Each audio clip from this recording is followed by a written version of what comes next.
Good day, welcome to Great White Retro. I'm Gord Fessick, and this is John Bumstead. How's it going, eh? Hey, he's from Roadkill Incorporated, and he has graciously sold me a Commodore 128 that we're going to look at, an old PET-style VIC-20, and a tech lot of monitors that we're going to use to display all this. Let's get her done.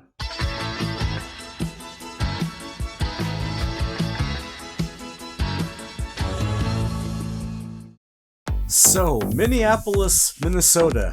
What am I doing all the way out here? Well, I got to meet John Bumstead from Roadkill Incorporated after buying a tech lot of monitors from him on eBay. I decided to come collect the thing since I was out here and I had other errands to run. What I didn't expect was a basic computer museum. And well, let's take a look.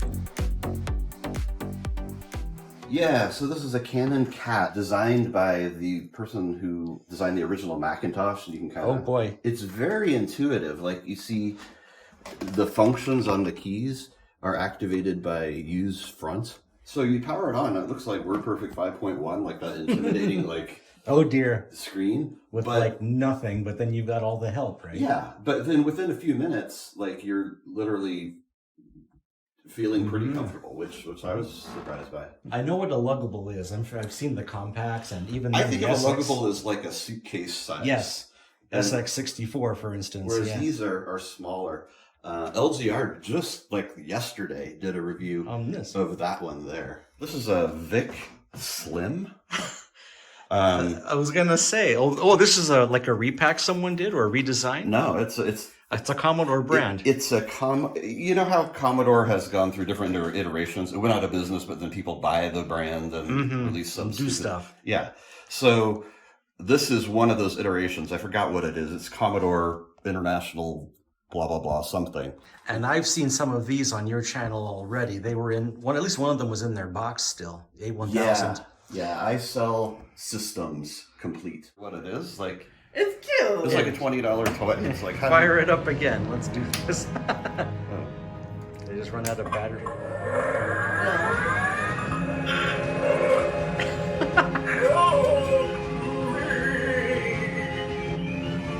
Want some candy? No, really, I love candy. What is a Panda 64 then? It is an Apple II clone. Oh, another one of these. Yeah, actually, this is a Franklin Ace 1000. Okay. I have another one of those that has the sort of the riser with the disk drives above it. But the Panda 64 is an odd one. That's the only one I've ever seen. You power it on, literally shows a panda on the screen. MSX. Yeah. Oh, yeah, that's right, with the funny card. Okay. Yeah, so it's a standard created by Microsoft, and it's like a hardware software standard. Manufactured by so many different manufacturers like Yamaha. So they had to meet the specs, the requirements, but beyond that, they would add all kinds of crazy stuff. So every MSX machine, you power it on, you don't know what you'll see. Some of them have games, software and ROM. You know the Commodore Plus 4, how it has like applications? Yeah. And that was kind of like, whoa, this is strange. A computer with stuff built in. But that was stolen from MSX because MSX... Pretty much every MSX has applications and just weird stuff going on. So before cars, Tesla made computers. Just kidding. I have a couple of these. I have one in red.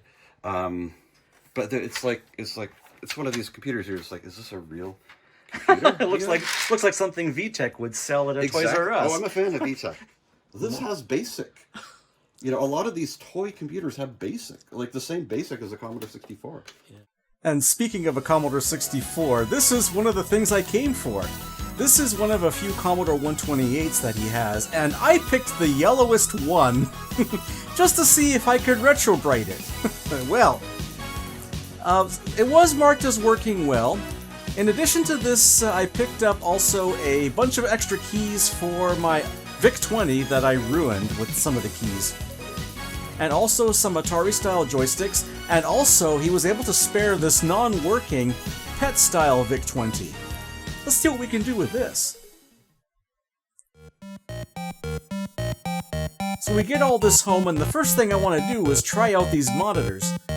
They're supposed to work with both NTSC and PAL, which is why I was so interested in them, and they were a bargain at $50 for 5, but, well, you'll see. Yeah, no life at all. Not his fault.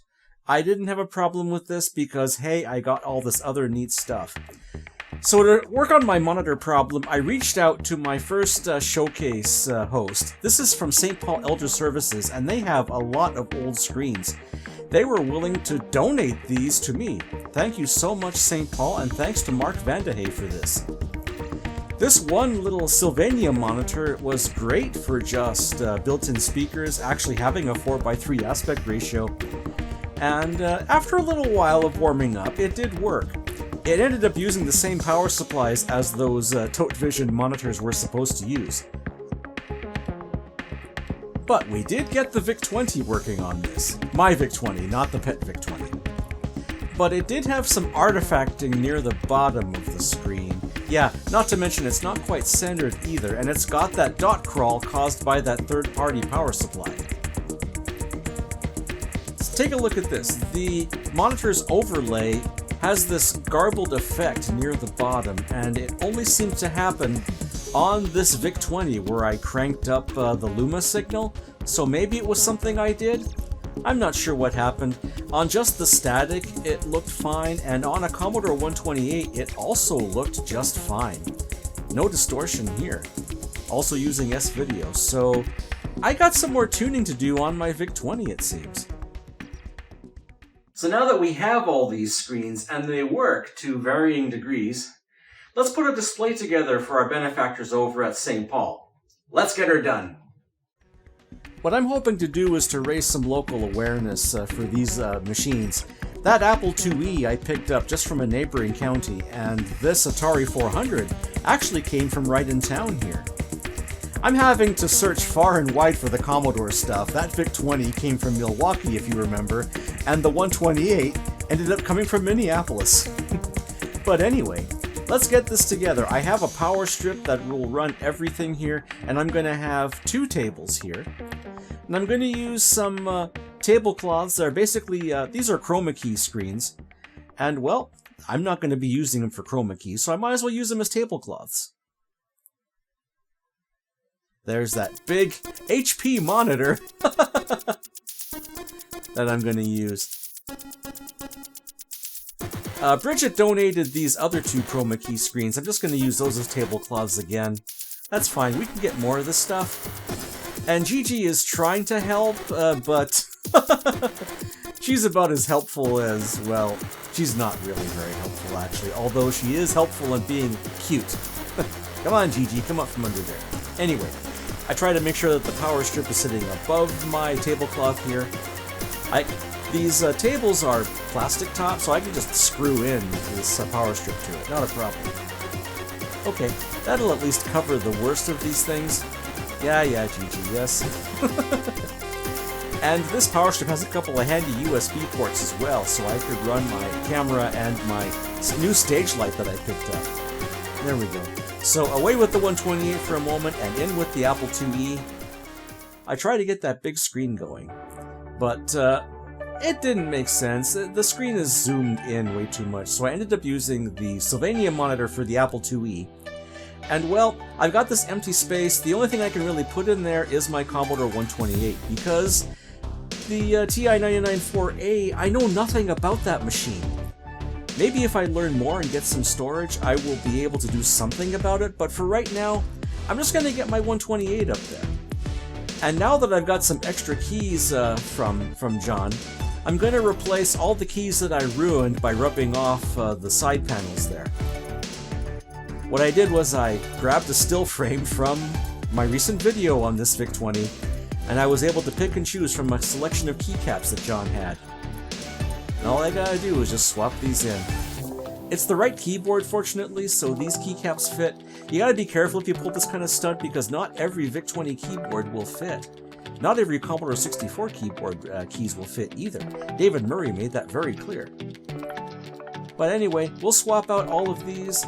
I gave up on the modern key puller and just went to the kitchen knife again.